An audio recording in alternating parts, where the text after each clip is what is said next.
loss affects people regardless of age, and a lot of times due to medical reasons. And when it comes to kids, hair loss can deeply affect their self-confidence during what is almost assuredly a difficult time already. Thankfully, there's a program in place to provide hair pieces for eligible recipients free of charge. And one particular hair specialist we know is getting involved. We'd like to welcome back to Historic Studio D, Brandy Nicole Wallace. She's a board-certified trichologist with the Hair Clinic RX. And first of all, let's congratulate you on this. This is wonderful. Yes, Thank you. You are a certified service provider for Wigs for Kids. Yes. Now, what does that mean?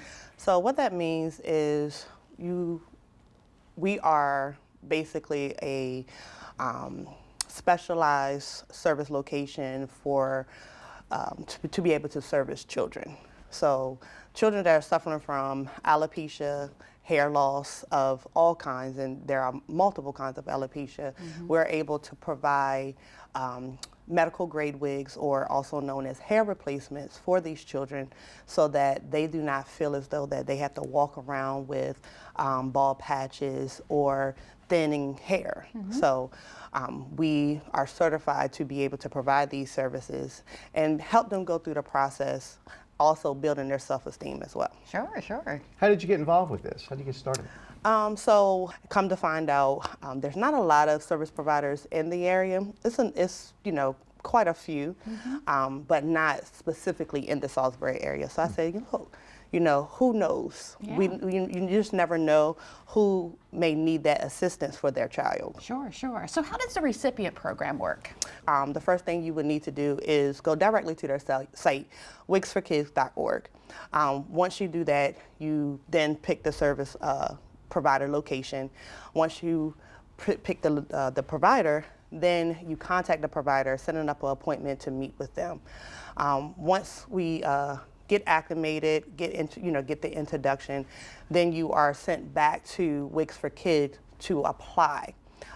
This is a very thorough application process, considering the fact that Wigs for Kids is a nonprofit organization, and a lot of their donations do not come from the government, but do come from personal donations. So that's an amazing thing. So once they get approved for the application, then they come back to me, and then we start the measurement process, and then we go from there each step of the way.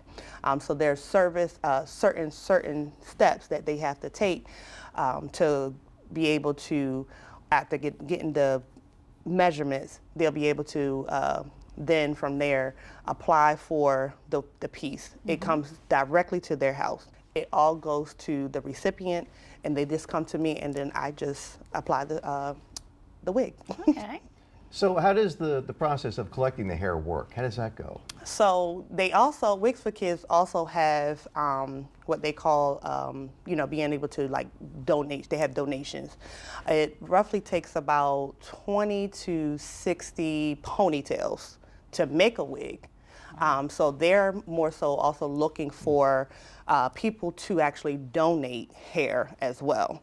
So that's how the process works. So for that, you would actually find another provider if I'm not the service provider, which I'm not, but you will find another provider where they will be able to cut the hair and then ship the hair to Wigs for Kids, and then they start the process of making the hair replacement wigs. Okay, so if folks are interested in any of this, or if they're interested in Hair Clinic RX, how can they find you? So they can go to hairclinicrx.com or simply call the hair clinic as well. Okay, well, that's wonderful. Brandy Nicole Wallace, thank you so much for coming in and filling us in on a wonderful program. Yes. Yeah.